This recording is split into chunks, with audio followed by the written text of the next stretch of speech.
Hello, everybody, and welcome to FinTech Futures Sibos series for 2024.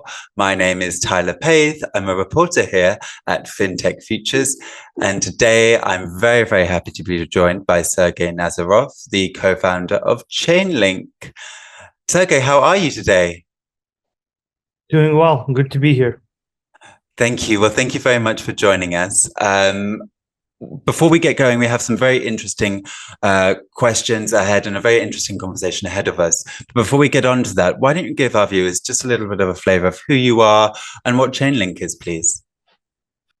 Great. Thank you for having me here. Excited to chat through what's going on in our industry here at Sibos with you. My historical experience has been in creating secure, reliable systems, and I've been doing that in the blockchain industry since 2010, so approaching something like 14 years. So pretty much from the beginning, back when the only thing that existed was Bitcoin, and working on some of the first smart contracts that existed. Initially, the work that me and the Chainlink community were doing was very focused on the DeFi world and how to make DeFi grow in public blockchain usage of data, identity, cross-chain connectivity, and other aspects of making a reliable smart contract grow. And that's been very successful, where Chainlink has become the leading resource for DeFi protocols for data and other key capabilities, so far enabling over $16 trillion in transaction value.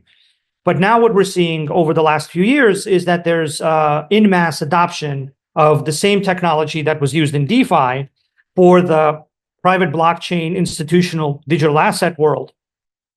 And that all of the problems that were solved by the Chainlink community in the DeFi world is actually very, very applicable to the capital markets, asset management, buy-side banking, settlement, collateral management problems, and all the problems you have in the global financial system. So what the Chainlink community and what my body of work about is now is not just helping power the DeFi public chain world, but also powering the private blockchain, capital markets, asset manager, TradFi world, and eventually merging those two worlds into what we call a single internet of contracts.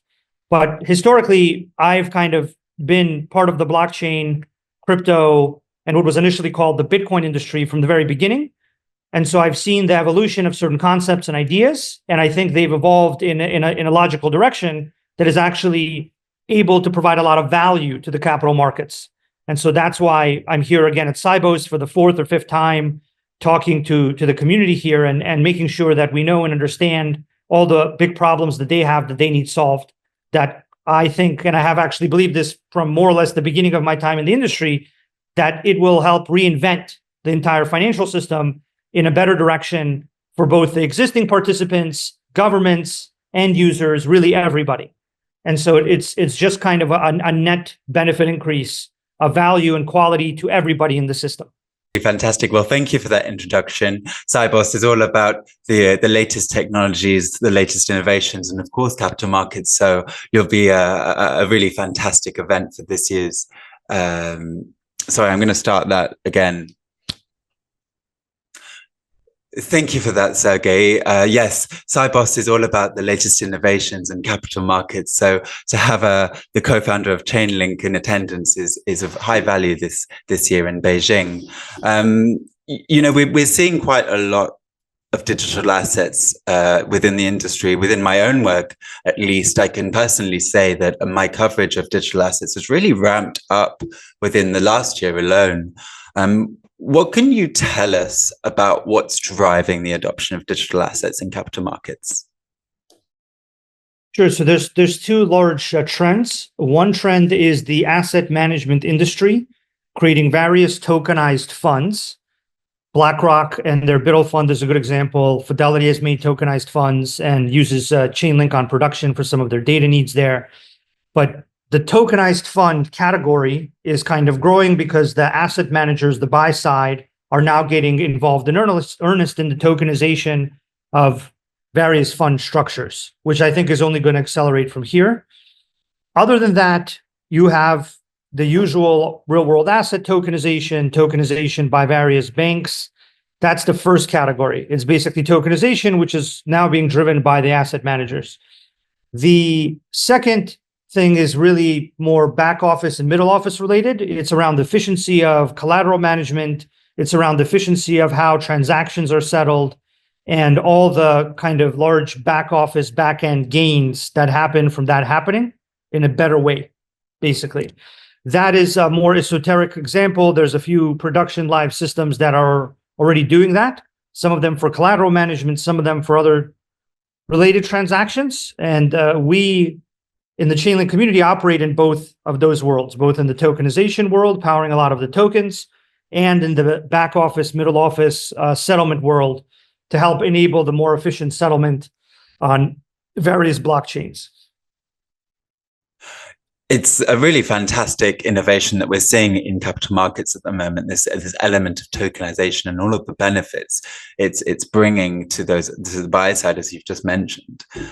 Settlement, I think, is one really interesting use case. Now, Chainlink itself has sort of been at the forefront of this movement for quite a while now.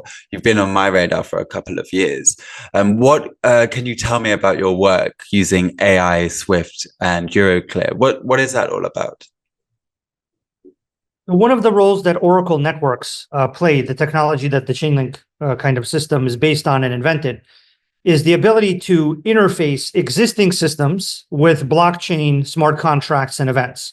One of the most exciting new systems that's outside of a blockchain are AI models, LLMs, that can verify and analyze information that was previously difficult to understand. Lots of that information could be called unstructured data. The example that we used AI on was the unstructured data of corporate action reports. But really, it's just the beginning of starting to use AI to structure lots of unstructured data that powers key decisions and outcomes in the capital markets. So what the pilot was about is actually using multiple different AI models and excluding deviations between the models. So basically coming to consensus about the model's results. So when the models all agree and there's consensus that's verified and generated through the Chainlink Oracle Network system, then the result is considered authoritative. Then that result is put into something called a unified golden record, which is basically a smart contract that acts as a reliable data container across chains. So that even as you move that data across different chains, it's still unified. It's still a single thing that is the same in all of those places. So that's kind of what we showed. We showed you can use consensus to make LLMs more reliable and generate reliable structured data results from very unstructured but valuable data like corporate actions. Then we migrated that final authoritative result into multiple blockchains, creating an interlinked unified golden record. And that creates a kind of golden source of truth. So those were the two main things that were shown there. And they were shown to be valuable to participants like Swift, Euroclear, and a number of other large banks and asset managers. And I think this is really one of the things we've been talking about for a long time, where unified golden records are very valuable because they create this single source of truth, even across chains, in the case of the way you do it with Chainlink. But now we can also apply AI to making those unified golden records more robust and useful. That is really fascinating, those sorts of tests that you've been conducting. We see, it's interesting that we were talking about Swift because they announced earlier this month that they are going to begin live trials of digital assets from next year, I believe. I don't believe a date from the moment that we're talking now has been confirmed yet, but I believe it's for 2025. But it's really fascinating that Chainlink is enabling those capabilities now. In terms of your recent demo that you've completed, what does your recent demo show of how the Swift network can interact with blockchains? Sure. So that demo has been a long time in the making, many years. We've already had 2 public pilots with Swift, and now this demo that shows how the system will actually work in a production state. And the demo basically shows that you can synchronize Swift network events, such as payment events, and utilize those payment events as something that is used to trigger blockchain transactions. So now you can use Swift payments and you can use Swift messages to interact with blockchain. So you can do a Swift payment on the Swift network somewhere between two counterparties. You can interface the way you're interfacing today between counterparties using Swift messages. Those Swift messages, once they reach a certain state of authoritative conclusion, can then be migrated into a blockchain message, which is what the Chainlink system does. It converts the Swift message into a blockchain message. And then the blockchain message triggers various events. So for example, if there's an off-chain payment, that off-chain payment can then be represented on-chain, and that on-chain representation can then conclude an asset transaction, right? So you're effectively now able to use very widely adopted payment systems like Swift to execute digital asset transactions. And that's extremely valuable because there's so much of the world that's on that payment system. And the challenge is, how do you get that existing payment system, that existing messaging standard, to interface with blockchain so they can benefit from that large user base utilizing Swift, but utilizing it to do digital asset transactions. And so this really benefits everybody. It benefits the Swift community because the Swift community gets more functionality. And it benefits the digital asset blockchain community because they end up getting a larger user base and a larger kind of group of institutional users, which are increasingly important for the growth of the blockchain industry, that are used to instructing asset movements and payments through Swift messages. And now they can continue to do it in the secure, reliable way they've done it, but they've now extended what they can do beyond just doing it in the Swift network to doing it in various blockchain networks. And the demo showed it happening across multiple blockchain networks and in a very kind of clean, understandable flow, where the different Swift messages were converted into different blockchain events. And then the blockchain events were converted back into Swift messages, basically opening up the possibility of the 11,000 plus member banks of the Swift community eventually being able to interact with blockchains in this efficient way. So that's what the demo showed. And we're very hopeful that the demo will go beyond being a demo, but that's what we're working through now. That's really, really fascinating, showing this interoperability between these different networks and different payment types. It goes again back to what we were talking about at the beginning of this conversation, which is, why are digital assets increasing in adoption? And these sorts of trials and demos are showing promise even at these very early stages. We shall be keeping an eye out for how those progress in the future, and I'm sure these progressions will come along very quickly. Now, Chainlink has just released some new privacy features for banks using the blockchain.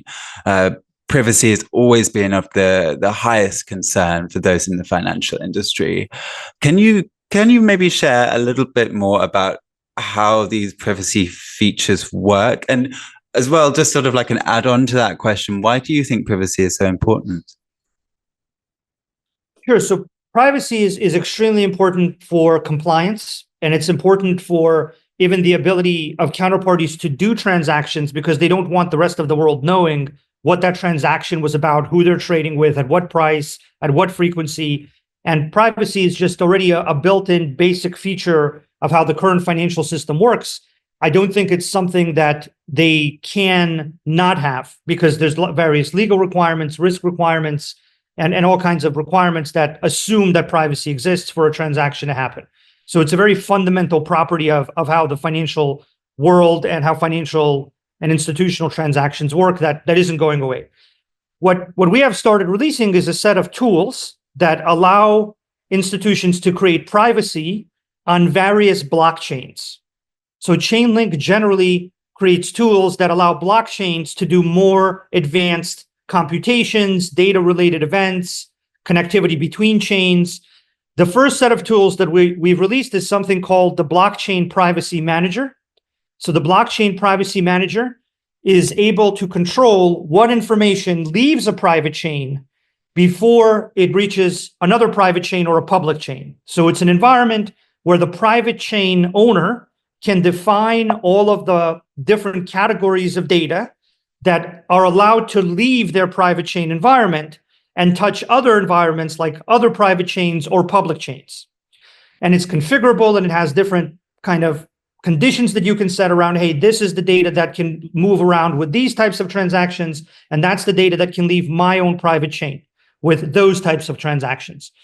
So that privacy manager is kind of a growing product and a growing feature set that I think will get more and more robust, but is already pretty powerful. And there's a lot of interest and a lot of kind of early adoption of it from what we're seeing. We applied the blockchain privacy manager to our cross-chain interoperability protocol called CCIP. And we also created in the Chainlink community a new end-to-end encryption protocol for private blockchain transactions. This has given rise to CCIP private transactions.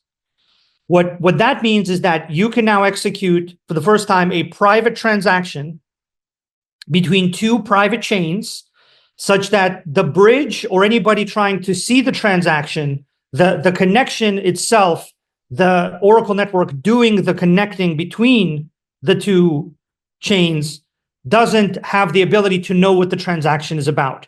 And third parties and adversaries also can't see or know what the transaction is about. So CCIP private transactions basically create a new level of privacy for cross-chain interactions using the blockchain privacy manager and a novel new end-to-end encryption kind of method that's been, made and now is getting released for CCIP private transactions. Beyond that, we've also had privacy features like DECO that are used to put identity data on chain or proofs about identity data on chain while keeping the identity data private. But I think what you'll be seeing from the Chainlink community is more and more privacy tools and features. So I think the blockchain privacy manager will expand in scope. CCIP private transactions, I think, are quite valuable and important for how those transactions will work on an institutional level. And then there will be more and more tools like DECO and others that start to go into production to enable identity and other key pieces of data to be provided on chain, but for that to happen in a privacy preserving way. So there's just this kind of universe of tools that work across all the different chains and solve these various privacy problems. They're in different stages of testnet, staging, production, but CCIP private transactions is something that already has early adoption and an early user in the form of ANZ, a large $1 trillion asset under management Australian bank. So we're already seeing an uptake of the privacy features. I think that's a really fascinating answer, Sergey. I think this need for privacy across the blockchain and these privacy preserving tools will be keenly snapped up by banks. And especially, I liked what you were saying about compliance too. When you have something that's beneficial to compliance and it's able to merge a path between different transaction routes in the industry, I think is really, really fascinating. We've talked a lot so far about the trajectory of the industry to date and about the most current innovations that are being spearheaded by Chainlink. But what can you tell me in your own words will happen next in the digital asset industry? Yeah, so I think we'll continue to see adoption by asset management firms, the buy side, and creation of more tokenized funds. I think we're going to start to see some production transactions with banks and some production issuances by banks, in addition to the asset managers. I think all of those different issuances, payment methods, bank private chains, and various systems will all have to start weaving together into a single, what we call Internet of Contracts, which is where CCIP, the cross-chain interoperability protocol that the Chainlink community builds, will be very important. I think we're also going to see the DeFi community become an increasingly larger consumer of the TradFi community's financial products, which is what we're already starting to see. So the TradFi community will be, and the asset management buy-side, traditional buy-side community will be interested more and more to provide products to the DeFi public chain community. And then I think that the public chain community will also make various financial products that generate different forms of yield and other more risky types of financial products that the user base in the TradFi community will also want to access. So I think what you're going to see is more institutional adoption and issuance of digital assets. You're going to see the intermingling and interusage of the DeFi world and institutional digital asset world. And you'll also see the need for certain key foundational infrastructure problems to be solved around identity, interoperability, privacy, and others. And it's actually those problems around privacy, identity, interoperability, and others that the Chainlink community is in the process of solving. So I think you'll hit a certain larger amount of usage in both of these communities and them becoming each other's customers. But then you'll kind of hit a wall if you don't have a certain problem solved, like how to do on-chain identity, how to do compliance, how to do interoperability in a privacy-preserving way, how to create privacy for certain properties of a transaction in a way that's required by one of the counterparties, like let's say one of the larger institutions. This is the project that I think me and the Chainlink community have taken on now, is how do you get the capital markets into a place where they can efficiently do all those transactions?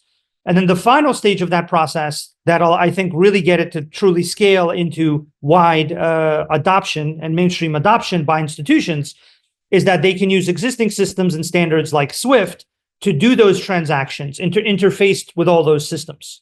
So I think the place where we're going to end up is a world where you have TradFi and DeFi being each other's customers. They're on a single internet of contracts powered by a single cross-chain protocol, something like CCIP, which is what the Chainlink community makes, which plays a similar role to what TCP/IP does in the internet. And then you'll have a number of privacy, identity, and compliance issues that all need to be solved in order for a transaction to happen. And the Chainlink at this point as a platform is the farthest along in solving those problems. So I think it's very positive. There's a lot more production usage coming up from the customer base and the user base, in my opinion. And I'm very excited to see how we can enable the capital markets, TradFi, asset manager, and bank community to do more on chain and eventually merge that together with the DeFi community into this single internet of contracts. That's where I think we'll be starting to get a lot closer to in the coming year. Yes, and when you've got your privacy capabilities, the tools that are arriving, I think that will really go a long way to spearheading this innovation, this new trajectory where TradFi and DeFi sort of merge into one, as you said. I think, Sergey, this has been a really, really fascinating conversation, and I could talk to you about this all day, but I realize we are very quickly running out of time. So Sergey Nazarov, a co-founder of Chainlink, thank you so much for joining me here today, and I hope that we have a chance to catch up again, hopefully within the next year or two, to discuss how these innovations have turned out. But thank you for joining me. Thank you for having me. And thank you to everybody who joined us online. If you'd like to find out more about Chainlink and its latest innovations, then please head on over to fintechfutures.com. Until next time, my name's been Tyler Paith, and goodbye.